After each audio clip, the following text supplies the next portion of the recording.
Buen día. El objetivo de la rueda de prensa de hoy es presentar o poner la puesta en marcha de una web de parques y jardines. Como veis, el Ayuntamiento de Palma no tenía esta información pues así reunida, ¿no?, en formato pues accesible para todas las personas que quieran saber.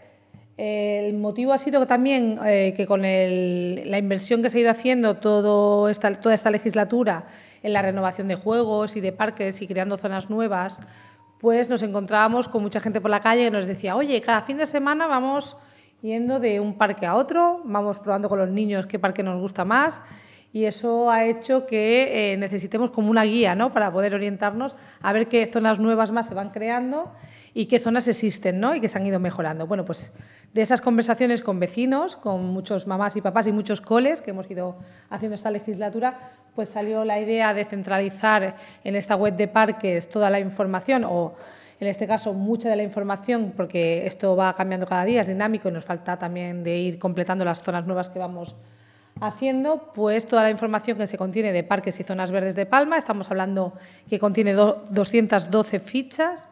En ellas se indica la ubicación, el nombre del parque y lo que contiene en cuanto a juegos infantiles, si tiene mobiliario urbano, qué servicios contempla y cuándo se han renovado, y tiene las fotos actualizadas de estos últimos meses que hemos ido haciéndolas, y actualmente pues están todas actualizadas.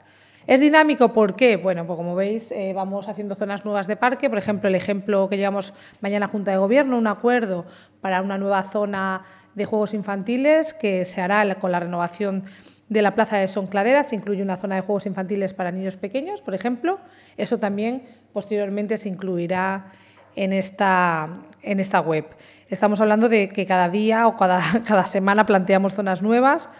Aparte de la zona de Son Cladera que os he comentado, que tiene una inversión importante, estamos terminando ya con el procedimiento de licitación de la Plaza de Saint-Diotería, o, por ejemplo, estamos con la renovación, que también irá a Junta de Gobierno mañana, de la Plaza Rosa Bueno, la renovación de toda la zona de parque, jardinería y la incorporación, por ejemplo, de mesas de ping-pong o de juegos biosaludables que van a ir llegando, o, por ejemplo, los últimos que pusimos nuevos en el Parque de la Riera. Y todo esto supone que desde el 2022 hayamos invertido más de 11 millones de euros en los parques y jardines de nuestra ciudad. Así que, como veis, es una cifra súper importante que ha permitido que traigamos elementos nuevos, que conservemos los que están mejor y también restauremos, y que también incorporemos al ocio y a la renovación a los colegios, a los patios de los colegios. Toda esa inversión se verá reflejada en esta web. Y sobre todo lo que tratamos de incentivar es pues el uso de los espacios públicos.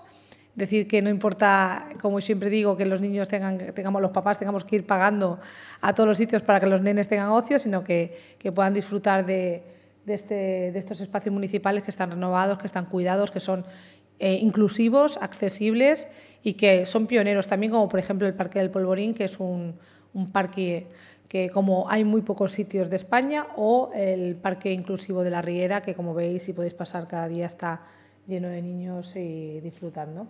Nos quedan muchas cosas por hacer. Queremos continuar en esta línea de inversión y, sobre todo, en plasmar zonas nuevas de juegos infantiles, buscando espacios que no se usan o que están degradados porque no hay uso normal y habitual, e intervenir en esas zonas y poner zonas de juegos infantiles nuevas, y sobre todo el aplicar o renovar bien el tema de la jardinería también en estas zonas.